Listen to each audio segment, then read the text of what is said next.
ನಮಸ್ಕಾರ, ಮತ್ತೊಂದು ಹೊಸ ವಿಡಿಯೋಗೆ ಸ್ವಾಗತ. ಪಾನ್ ಕಾರ್ಡ್ ಹೊಂದಿರುವ ಎಲ್ಲರಿಗೂ ಸರ್ಕಾರದಿಂದ ಭಾರಿ ಎಚ್ಚರಿಕೆ. ನೀವೊಂದು ಸಣ್ಣ ತಪ್ಪು ಮಾಡಿದ್ರು ಕೂಡ 10,000 ದಂಡ ಬೀಳೋದು ಪಕ್ಕ.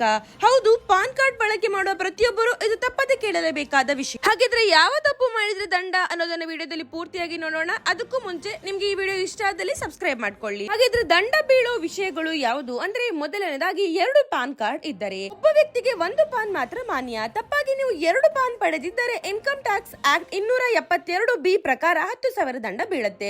ಇನ್ನು ಎರಡನೇದಾಗಿ ಪಾನ್ ಆಧಾರ್ ಲಿಂಕ್ ಮಾಡದೇ ಇದ್ದಾರೆ. ಸರ್ಕಾರ ಎಷ್ಟೋ ಬಾರಿ ಹೇಳಿದ್ರು ಇನ್ನೂ ಹಲವರು ಲಿಂಕ್ ಮಾಡಿಲ್ಲ ಅಂತವರಿಗೆ ಟ್ರಾನ್ಸಾಕ್ಷನ್ ಪ್ರಾಬ್ಲಮ್ ಮತ್ತು ಇನ್ವ್ಯಾಲಿಡ್ ಕೂಡ ಆಗಬಹುದು. ಇನ್ನು ಮೂರನೇದಾಗಿ ರಾಂಗ್ ಪಾನ್ ನಂಬರ್ ಬಳಸಿದ್ದಾರೆ. ITR ಹಾಕುವಾಗ ಬ್ಯಾಂಕ್ ವಹಿವಾಟಿನಲ್ಲಿ ತಪ್ಪು ಪ್ಯಾನ್ ನಂಬರ್ ಕೊಟ್ರೆ 10,000 ದಂಡ ಬೀಳಬಹುದು.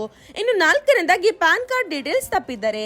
ಹೆಸರು, date of birth, bank account block ಆಗಬಹುದು. ಸರಿಪಡಿಸೋದು ಅಗತ್ಯ. ಇನ್ನು ಕೊನೆಯದಾಗಿ ಪಾನ್ ಕಾರ್ಡ್ ಕಳೆದು ಹೋದರೆ ಮೊದಲು ಪೊಲೀಸ್ FIR ನಂತರ ಬ್ಯಾಂಕ್ ಮತ್ತು IT ಡಿಪಾರ್ಟ್ಮೆಂಟ್ಗೆ ಮಾಹಿತಿ ನೀಡಿ ಮತ್ತೆ ಡೂಪ್ಲಿಕೇಟ್ ಪಾನ್ ಅಪ್ಲೈ ಮಾಡಬೇಕು.